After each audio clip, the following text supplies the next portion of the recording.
My dear parent, ஏற்கனவே 2 table எப்படி சொல்கிறதுன்னு தெரிஞ்சுக்கிட்டீங்க. இப்போ 12 டேபிளை எப்படி சொல்கிறதுங்கிறத நம்ம தெரிஞ்சுக்குவோம் வாருங்க.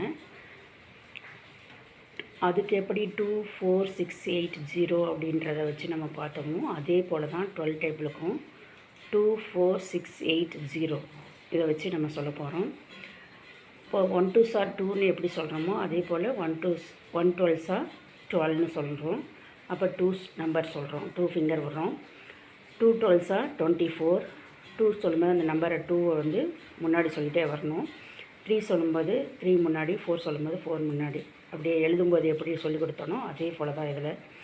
2 12s are 24, 3 12s are 36, 4 12s are 48.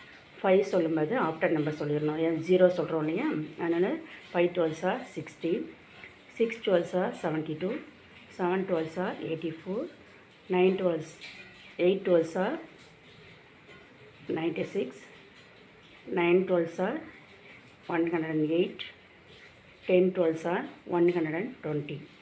ஓகேங்களா? 11 12s are 132. அந்த 12 20 சொல்லும்போது அந்த அடுத்த நம்பர் ஆஃப்டர் நம்பர் நம்ம ரிப்பீட்டடாக சொல்லுவோம். அடுத்தது 0 வரும்போது ஆஃப்டர் நம்பர் சொல்லிக்குவோம். ஓகேங்களா? 132. 12 12s are 144, 13 12s are 156, 14 12s are 168, 15 12s are 180, 16 12s are 192. இப்படி நம்ம சொல்லிகிட்டே போகலாம். இப்போ 8 12s are எவ்வளோன்னு கேட்கலாம் அப்படின்னு கேட்கும்ட்டாக்க டக்குன்னு சொல்கிற மாதிரி 2 4 6. ஓகேங்களா? அந்த 6க்கு ஆஃப்டர் நம்பர் 3 நம்பர்ஸ் நம்ம சொல்லும்போது சொல்கிறோம். அப்போ 96. ஓகேங்களா? அப்படின்னு ஈஸியாக சொல்லலாம். இப்படியே நீங்கள் இதை ஃபாலோ பண்ணி சொல்லிக்கிட்டே இருந்தீங்கன்னா உங்களுக்கு ஈஸியான முறையில் சொல்ல கற்றுக்கலாம்.